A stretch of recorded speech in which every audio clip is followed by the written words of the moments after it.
Today I'm doing a book review of the book Magic Lands, Western Cityscapes in American Culture After 1940. Um, towards the end of the 1800s, much of the American West was still viewed from the frontiersman point of view, meaning headed from east to west. And so, looking at states like Texas and looking at the unsettled territories or sparsely populated territories, much of the thought was that this western territory would remain agrarian, sparsely populated, and like the South, remain remain under the control of the Northeast, which drove industry and often just used the resources that were generated from the farming and the cattle ranching of the South and the West. Then some things began to change, and so what Magic Lands focuses on is the what spurred this change and set the stage for rapid urbanization throughout the West Coast, and how that later went on to change how we in America and around the world perceive cities, how we altered our idea of city planning, and how it even set some idealistic standards for how developers would go on to build cities and what people expected out of cities. Um, so I was going to some areas of focus and then expound upon some ideas and then give my feedback as well. um, Particularly at World War II, or due to World War II, when the West Coast had to be defended, a lot of the thought began to change necessarily from seeing this land as sparsely populated towns or not so large towns with still urban centers such as San Francisco um, and Denver that were routes, but not as huge as the cities that they are today. But because of the need to defend the West Coast, then that brought rapid militarization. Defense dollars had to go to the West Coast. Weapons had to be built, shipbuilding yards, munitions, aeronautics, and you need people and resources. When those defense dollars began to come in, you also had to have infrastructure come into those areas. You needed the interstate highway system to come into these areas. And then you need people to work in these areas as well. So you have a population or people who are willing to leave their homes, their home areas, and then move and take up root in these cities. The military is there from the onset of World War II and then remains or has a presence on the West Coast from the Korean War, the Vietnam War, all the years of the Cold War. That left behind industry that then attached to the military industry, such as Boeing in the aerospace industry settling in Seattle. You also had the addition of, at that time, other technological industries setting up roots in California as well.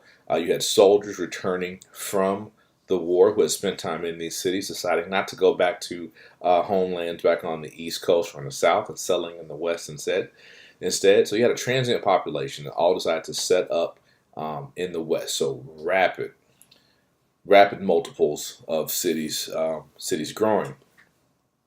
Um, Also, because of the specialization that you can imagine needed when you have a technology job um, or a special military job, the people that you need to do those jobs tend to be more trained and more educated than the standard personnel. So as those migrations occurred from other areas, they had sort of a brain drain, and it took that talent out to the West Coast as well.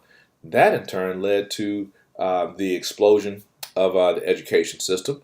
Many nice universities out there, and at one point, President Lyndon Johnson even referred to California as a leader in technology and in education. Um, we already had a Spanish population, or I'm sorry, Latino population, that had already been there from the hundreds of years of settlement from Mexico. And so they were also starting to mix and mingle with the primarily Anglo settlers that were coming in from throughout the country. And so you had rapid population growth. So these cities began to grow, and these cities had a lot of space. And when you want to have your city grow, you want to have a good financial base as well. So Magic Lands sets up the city of St. Louis as the villain, or not necessarily villain, but what not to do in terms of urban planning. And it uses that because St. Louis was a city that was considered to have been boxed in by the small towns around it. And by those towns remaining independent, the city of St. Louis was never allowed to grow, and that set that city up to fail, to always struggle based on not being able to grow because it was landlocked by other municipalities that it could not persuade or have any influence over. So out here, or in the West rather, you hear a lot of, well, in this book, you read a lot about cities such as Phoenix and throughout California, like San Jose, that began to annex territory very aggressively, take over the neighborhoods and suburbs around it. Future planning, waiting on that space to grow so that there would not be any issues if and when they needed that particular space. As we go post World War II, and we have the cities growing, we also see the addition of housing that has to come out here for this large population that lives out there. And so this is where you start to see how we change our view of cities based upon what we saw from the East Coast and those congested areas, dependent on urban planning and a city transportation system, and even transport up and down the West Coast. And we move to a independent style of living. Remember, you don't have huge interconnected families. You have individuals doing jobs, setting up small families. So the need for single family housing. With all that space, it gave developers the opportunity to build single family housing, mass production, tract housing, that they could put out in these annexed areas or suburbs far from the city center, or what we call downtown, the central business district. That also eliminated the need for a public transportation system. So cars were highly important. This is all sounding familiar to my folks here in Houston where we're in school. This is the forerunner, the precursor to how we consider life to be today in a city like Houston. We also see that industry, with all the space, goes to build their business where people are living. And so, as we read in some of our other materials as well, innovation and proximity, companies with people doing similar things next to one another breeds innovation. So we see the rise of the business part. We also see the rise of businesses and industries not being in the city center and being closer to where people are living instead. And when people move out here, they need infrastructure. So you see the rise of strip malls and shopping centers along these interstates. And very much, as I keep stating, taking us away from the traditional view of a centrally planned city as we would see on the East Coast. Now, America being America and fighting through some of the same issues that we've always struggled with as a nation, there were already smaller populations of minorities, Hispanics, primarily Mexican Americans, and also African Americans. As this growth came from the outside, then we see that there tends to be, once again, some conflict racially driven between the growing Anglo population. And another thing that happens is we have our instance of white flight, where we have Anglos who previously lived in the city or closer to downtown, now taking advantage of those of the nice opportunity, the nice structured designed housing that would lie out there in the suburbs. It changes the perception of a slum or poverty. As those white communities moved out, and Asian communities moved out and into the suburbs, the Latino and African American communities, migrants from other places to the West, also looking for that same opportunity, also bringing skills, but they were instead boxed into those communities that were left behind closer to the city center. This left some lack of care because these slums, there still was poverty, there was a lower level of education, a lower level of opportunity in comparison to the booming suburbs, but it looked different. They weren't in tenements. The people who were left behind were not in what was considered an East Coast slum. They had single tract housing, single family homes. And so you could even probably have some perception that, well, these poor people here are better off than poor people who are on the East Coast. Um, the poverty simply looked different. Well, that sets the stage for Magic Lands. These cities are growing quickly. They're growing rapidly. They're changing how people live. They're eradicating public transportation, the growth of the car, the growth of the strip mall. And so, in some cases, you have what we would consider blight. It looks wild. It looks chaotic. It is not a beautiful layout to the environment, even though you have um, um, the space in this beautiful Western territory where all this is occurring.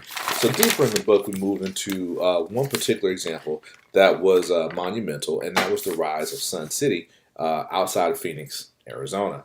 Sun City was first opened January 1st, 1960. It was a retirement community, and it was taking advantage of a lot, or not in a bad way, but taking advantage of a lot of changes in the United States at that time.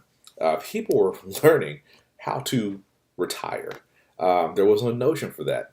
Sun City was a master plan community that was built just for retirees. It inserted the ideas that retirement would mean leisure, and it was just basically a senior Disney World because you had things like Disneyland and now Sun City that sought to bring some structure and organization to the growth of the American West cities. So this very interesting sidebar to Sun City. You'll also see the introduction of the promotion of what we would consider snowbirds. They weren't coming just to hide, but they were coming from crime or anything, but they wanted to, like in the big sort, be with like-minded people.